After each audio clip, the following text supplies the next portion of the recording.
আজ আমি শেয়ার করব সেই বিশেষ চিকেন চাপ রেসিপি, যা খেয়ে আপনার পরিবারের সবাই বলবে, আরে এটা তো রেস্টুরেন্টের থেকেও ভালো। চলুন শুরু করি। এখানে মুরগির হাড় ছাড়া মাংস নিয়েছি। এগুলোকে কাঁটা চামচ দিয়ে ভালোভাবে কেচে নিব।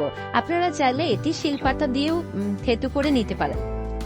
মেরিনেট করার জন্য নিয়ে নিচ্ছি টক দই, মরিচের গুঁড়া, ধনিয়া গুঁড়া, দিয়ে দিব সামান্য পরিমাণ চাট মশলা, নিয়ে নিয়েছি টমেটো কেচাপ, আদা রসুন বাটা, লাইট সয়া সস, লেবুর রস, সামান্য পরিমাণ জিরে গুঁড়া দিয়ে ভালোভাবে মিক্সড করে নিব।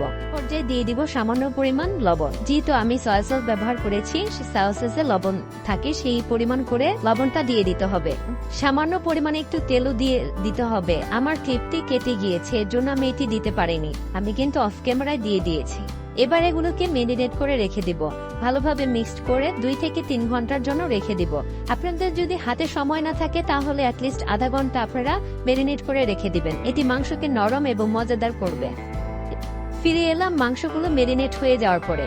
এখন আমি এগুলো বেসন দিয়ে ভালোভাবে কুট করে নিব। চেপে চেপে ভালোভাবে কুট করে নিতে হবে। কুট করা শেষ হয়ে গেলে এগুলোকে একটু আলগা ঝাড়া দিয়ে দিতে হবে। আলগা যে বেসনগুলো থাকে সেগুলো ঝরে পড়ে যাবে। ভিডিওটি এই পর্যায়ে যারা দেখছেন প্লিজ আমার ইউটিউব চ্যানেলটি সাবস্ক্রাইব করে দিবেন। আর যারা ফেসবুক থেকে দেখছেন তারা প্লিজ আমাকে ফলো করে দিবেন।